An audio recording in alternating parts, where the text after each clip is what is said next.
ಪರಾಭವನಾಮ ಸಂವತ್ಸರ ಶ್ರೀ ಶಕೆ 1948 ಪರಾಭವನಾಮ ಸಂವತ್ಸರದ ವರ್ಷ ಪ್ರವೇಶ ಕುಂಡಲಿ ಮತ್ತು ಎಲ್ಲ ಕುಂಡಲಿಗಳನ್ನು ಕುಲಂಕುಷವಾಗಿ ಪರಿಶೀಲಿಸಿದಾಗ ಶುಭ ಮತ್ತು ಅಶುಭವಾಗಿ ಮಿಶ್ರ ಫಲವಾಗಿ ಇರುತ್ತದೆ.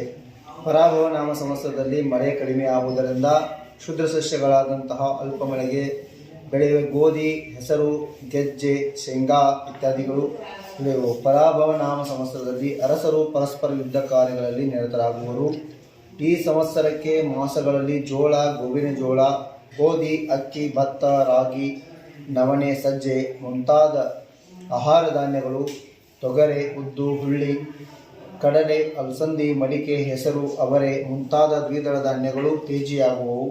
ಮೇಘ ಗರ್ಜನೆಯು, ಸಿಡಿಲು ಬೀಳುವಿಕೆಯು ಈ ಸಂವತ್ಸರದಲ್ಲಿ ಅಧಿಕ ಗಾಳಿಯು ಜೀವಕ್ಕೆ ಹಾನಿಯನ್ನು ಉಂಟುಮಾಡುತ್ತದೆ.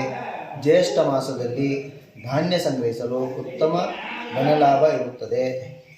ಬಿರುಗಾಳಿ ಹೆಚ್ಚು ಬೀಸುವಿಕೆಯು ಆಷಾಢ ಮಾಸ ಅಲ್ಪ ಮಳೆಯು ಧಾನ್ಯದಿಂದ ಅಧಿಕ ಧನಲಾಭವಾಗುವುದು. ಶ್ರಾವಣ ಮಾಸದಲ್ಲಿ ಹೆಚ್ಚು ಮಳೆಯು ಹಾಗೂ ಧಾನ್ಯಗಳ ಸಮುದಾರಣೆಯು ಭಾದ್ರಪದ ಮಾಸದಲ್ಲಿ ಕಂಡವೃಷ್ಟಿಯು ಆದರೂ ಬರಗಾಲ. ಅಶ್ವಿನಿ ಮಾಸದಲ್ಲಿ ಜನರಿಗೆ ಅಲ್ಪ ಸುಖವು. ಅಶ್ವಿನಿ ಮತ್ತು ರಸ ಪದಾರ್ಥಗಳಾದಂಥ ಬೆಲ್ಲ, ಸಕ್ಕರೆ, ತುಪ್ಪ, ಜೇನುತುಪ್ಪ, ಚಹಾ, ಕಾಫಿ, ಹಾಲು, ಮೊಸರು ಇತ್ಯಾದಿಗಳು ಹೆಚ್ಚಾಗುವವು. ಶ್ರೀ ಸಂವತ್ಸರದ ಫಲ.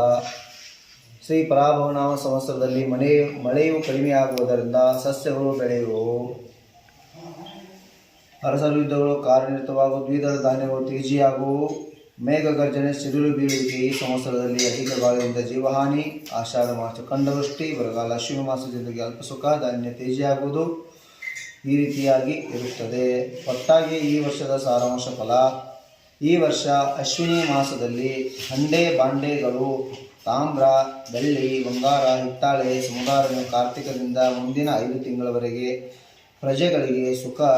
ಪಶ್ಚಿಮ ಭಾಗದವರಿಗೆ ಧಾನ್ಯಗಳು, ಸಮುದಾರಣೆ, ವಾಹನ, ಬಿಡಿಭಾಗಗಳು ತುಟ್ಟಿಯಾಗುತ್ತವೆ. ಪೂರ್ವ ಭಾಗದ ಪ್ರಜೆಗಳಿಗೆ ಸುಖವು ಮತ್ತು ದೇಶದಲ್ಲಿ ಅಲ್ಲಲ್ಲಿ ಸಂಪು ಸತ್ಯಾಗ್ರಹಗಳು ಹೆಚ್ಚುತ್ತಾ ಹೋಗುತ್ತವೆ. ಜೈ ವಲಯ ಜಿನ್ವಾನಿ ಮಾತಾ ಕೀ ಜೈ ಹೋ.